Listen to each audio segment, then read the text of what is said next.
ابي هريره وی رضی الله تعالی عنہ رسول الله صلی الله علیه وسلم نا نقل کړي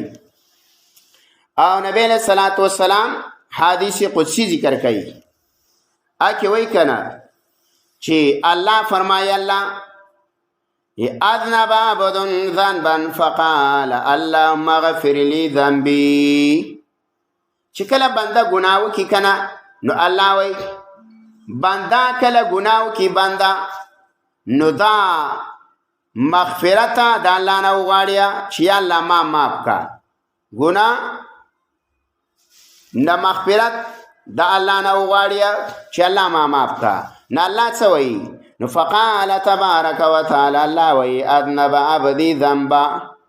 اے دې بندا ګناه وکړه الله وی زما دې بندا ګناه وکړه فعلم د تپته دا ان له ربنا چې د یو رب شته دی یغفر الذنوب هغه ګناهونه معاف کوي وياخذ بالذنب وغا په ګناه باندې نیولم کیا ان د رب شته چې په ګناه باندې نیولم کوي او دارنګیا ګناه معاف کوي نو الله معاف کی دا ګناه معاف کی حدیث کې راځي ثم عاد فاذنب بیا دوباره تنه ګناه وش نو بیا دا بندوي الله ته الله مغفر لي ذنبي الله ګناه مې معاف کا نو الله بیا وی دې بنده ګناه کړی دا زما دې بنده او ته پته ده چې د یو رب شته هغه ګناهونه معاف کوي او دارنګه په ګناه باندې نیولم کوي نو بس الله او طبيعت سو کیا معافي او ته الله وکیا الله بیا معاف کی بیا دارنګه دریم کرته دا کار وکیا مسلم کی روایت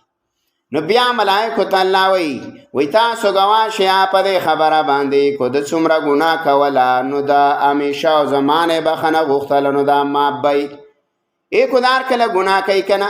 خو الله ترجو کوي نو دا سره بسیا دا به معافي عبد الله بن عباس وی رضی الله عنه چې رسول الله صلی الله علیه وسلم فرمایل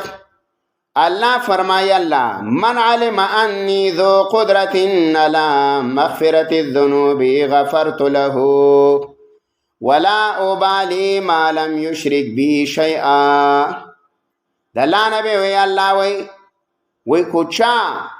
دا قیده ولرلا چې زاد قدرت خاوند ما او ز ګناونه معاف کوم